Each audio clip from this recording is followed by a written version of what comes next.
No fim do Cretáceo, os ceratopsianos, grandes dinossauros com chifres como o tricerátopo e parentes, estavam se diversificando. Muitos ambientes ao redor do mundo pré-histórico podiam sustentar uma variedade dessas criaturas extravagantes, e o estágio campaniano acabou se tornando uma espécie de era dourada dos ceratopsianos como resultado. Um dos grandes sucessos desse período foi o Estiracossauro, com uma série de chifres pontiagudos que se estendiam para o céu. A partir de sua enorme gola, este foi um dos dinossauros mais elaboradamente adornados de todo o Mesozoico. Como esse dinossauro vivia? Para que servia sua gola e como sobrevivia nas planícies e florestas da América do Norte pré-histórica? Neste vídeo, exploramos a vida e a época do Estiracossauro, respondendo essas e outras perguntas. Venha explorar a formação Dinosaur Park e conhecer o Estiracossauro, um dos dinossauros mais impressionantes do Mesozoico.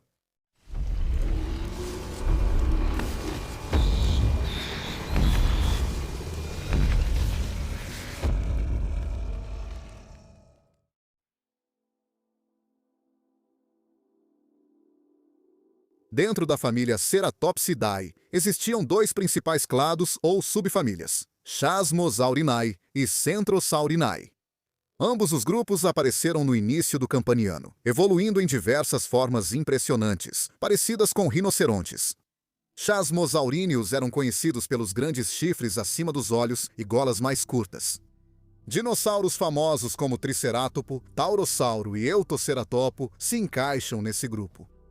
Por outro lado, os centrosauríneos, grupo do Estiracossauro, geralmente não tinham chifres sobre os olhos, mas exibiam golas e chifres nasais mais marcantes. Loquiceratopo, Centrosauro e Pachyrhinosauro também são membros desse grupo. Dentro da subfamília Centrosaurinae, o Estiracossauro fazia parte do grupo Eucentrosaura, e mais especificamente da tribo Centrosaurinae. Apenas uma espécie de estiracossauro é conhecida com segurança atualmente, que é o Styracosaurus albatensis, da formação Dinosaur Park, no Canadá, cujo nome significa o lagarto espinhoso de Alberta. É um dinossauro com nome apropriado. O que mais chamaria a atenção ao vê-lo seriam os espinhos longos e cônicos saindo do topo da gola no pescoço, parecendo uma coroa óssea primitiva. 4 a 6 espinhos adornam o topo da gola, além de um chifre jugal curto em cada bochecha. Em vida, a gola do Estiracossauro poderia ter sido vibrante, colorida ou com padrões marcantes, usados para exibição e comunicação no grupo.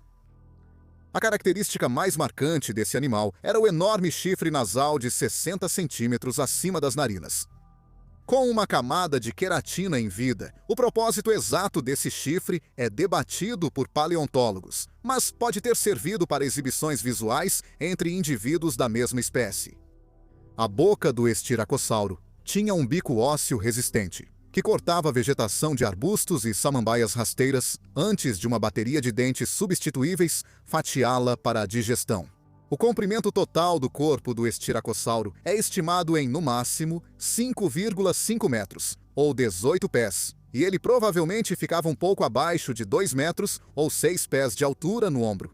Para comparação, isso o deixaria um pouco mais longo, mas mais baixo que um grande elefante africano atual. Um animal desse tamanho acredita-se que pesava cerca de 2 toneladas métricas ou pouco mais de 2 toneladas curtas. Sendo assim, era um animal robusto, com 4 pernas fortes e uma cauda curta. O Estiracossauro era como o rinoceronte dos dinossauros, um grande herbívoro, pesado e bem adaptado para processar vegetação nas planícies. Houve muita discussão sobre como esse animal se posicionava ao andar. Suas pernas ficavam em posição rastejante, como a de uma tartaruga, ou caminhava com os membros sob o corpo, como um rinoceronte. Pesquisas modernas parecem sugerir um tipo de meio termo, com o dinossauro caminhando em uma posição semi-agachada, enquanto vagava pelas terras selvagens do Canadá do período Cretáceo.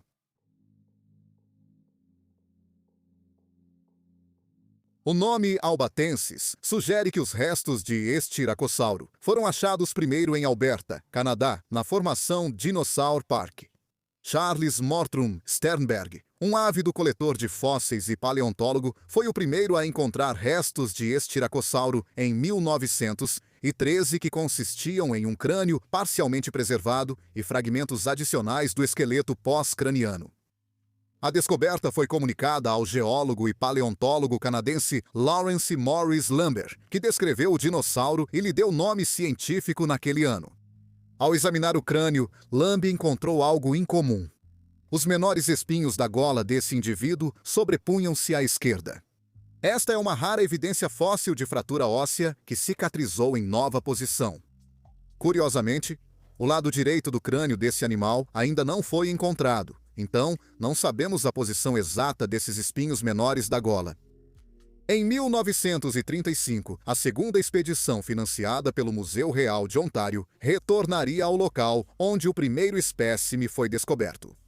Eles acharam as mandíbulas inferiores e grande parte do esqueleto do mesmo indivíduo, mas o resto do crânio ainda é um mistério da formação Dinosaur Park. Em 1915, pouco depois do primeiro estiracossauro ser identificado, outro exemplar foi encontrado.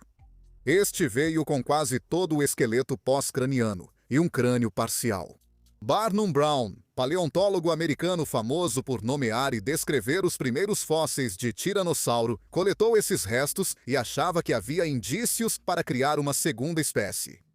Ele nomeou a espécie Styracosaurus parkesi, em homenagem ao paleontólogo canadense William Arthur Parkes, destacando diferenças nos ossos da bochecha, mandíbulas e vértebras da cauda em relação ao Styracosaurus albertensis. Como o crânio era muito fragmentado e a maior parte teve que ser reconstruída com gesso, a espécie agora é considerada um sinônimo de Styracosaurus albertensis e é inválida. Os esforços para restabelecer o gênero após a escavação do mesmo local por Darren Tanker em 2006 forneceram material fóssil suficiente para redescrever o Styracosaurus parkesi, mas foi constatado que as duas espécies são realmente sinônimas. Ao longo do século XX, vários restos de dinossauros foram erroneamente atribuídos ao gênero Styracosaurus. Ossos que na verdade pertenciam ao Monoclonius e ao Ineosaurus seriam chamados de Styracosaurus sphenicurus e Styracosaurus micheli, respectivamente, mas desde então foram realocados para os gêneros corretos. A tentativa mais bem-sucedida de criar uma segunda espécie de Styracosaurus foi em 1930, quando novos restos foram descritos na formação Two Medicine, em Montana, Estados Unidos.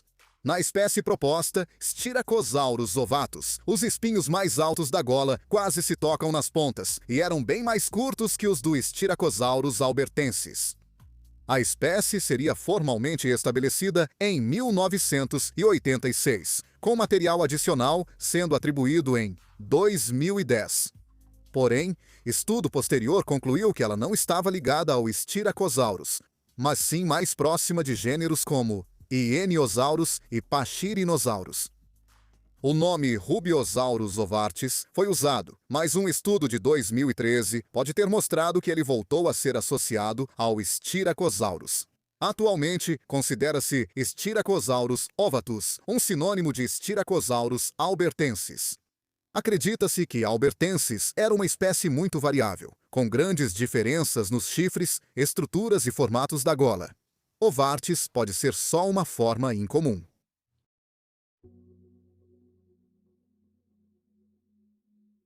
Curiosamente, Styracosaurus é um dos dinossauros cujos comportamentos gregários podem ter sido registrados em fósseis.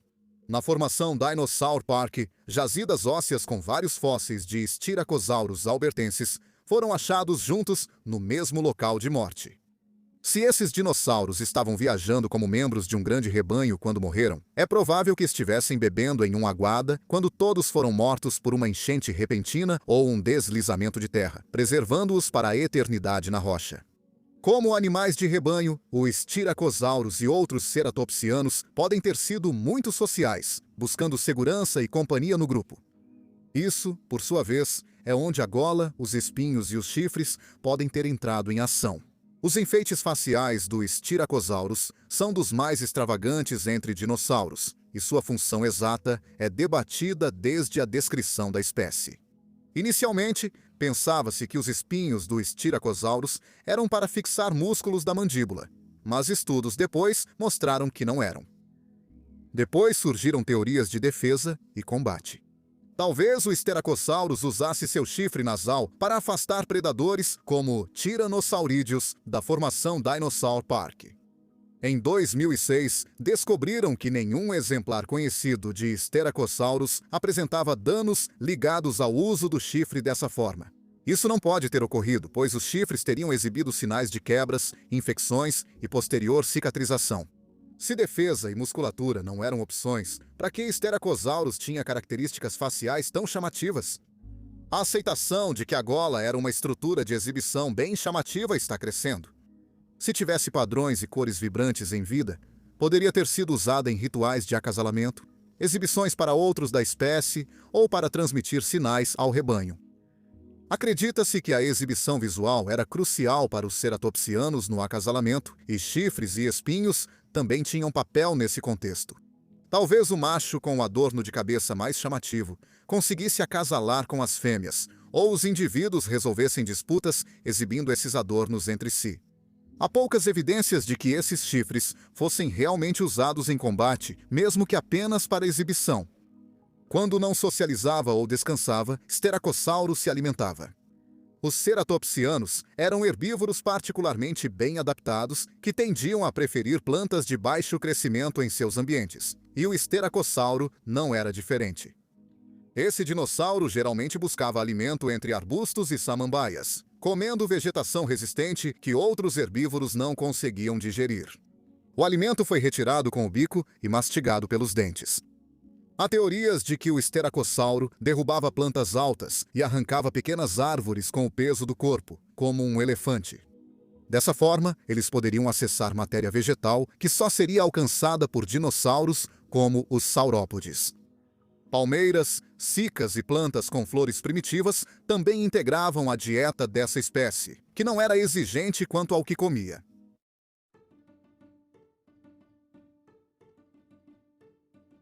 A distribuição conhecida do Styracosauro se concentra principalmente na formação Dinosaur Park, em Alberta, Canadá. Um dos sítios fósseis de dinossauros mais famosos do mundo produziu várias espécies conhecidas, muitas vezes preservadas em detalhes impecáveis.